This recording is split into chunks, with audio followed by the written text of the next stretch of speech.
Spoke with Harry Winks yesterday, and he said that you hadn't had much of a chance to. The team hadn't had much of a chance to prepare. How did that affect the team today? We don't have time to prepare, and we never know the players that we have available. It's an incredible, unlucky season since the beginning. Before I arrived, they lost the keeper and the captain for months, and then Harry Kane, and then Sissoko, and then Son, and the reality is that we don't have a striker. It's as simple as that, and you could see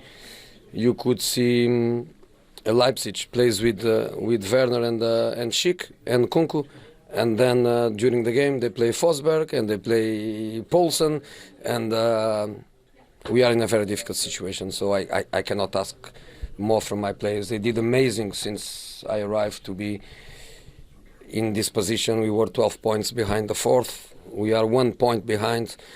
But the situation is very difficult. We are like a gun without bullets, so it's very difficult.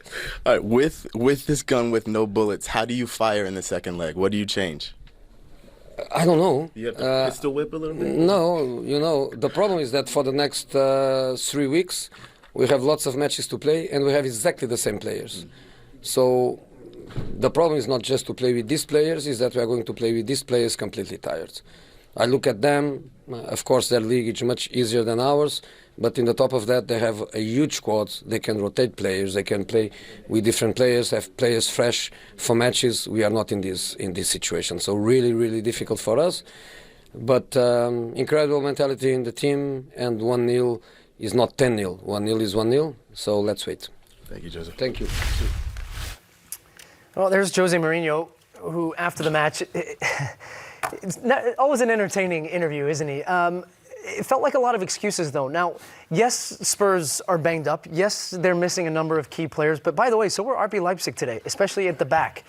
Their key defender all season long was suspended today. He'll be back for the next one, which is Upamecano. And one of the things that Mourinho was saying there is we're going to have the exact same squad the next time we play. Nobody that's on a long-term injury is going to be back before then.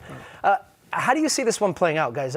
Early look ahead to the second leg. Well, there was a lot of excuses. I think that's exactly what his pregame press conference was. He talked about what strikers he didn't have. He talked about all of the strikers that Leipzig played today. Like, he's just creating that narrative. But it's going to be more the same for me in the return leg, simply because, as you said, these guys aren't coming back from injury. That's pretty simple. I think you might see a more open game, as the game draws on, because they're going to be playing with desperation. And the reality is, okay, this is the circumstances you're in. So instead of talking about that and drawing up all these, making a buffer in some ways, creating like a little bit of a support system, so it's like a disclaimer. Just go out there and motivate your team. You have players who are up for the challenge. Typically, that is how Mourinho does motivate. But it's just like, I'm over it. We got more to come. Stay with us here on the BR Football Post-Match Show.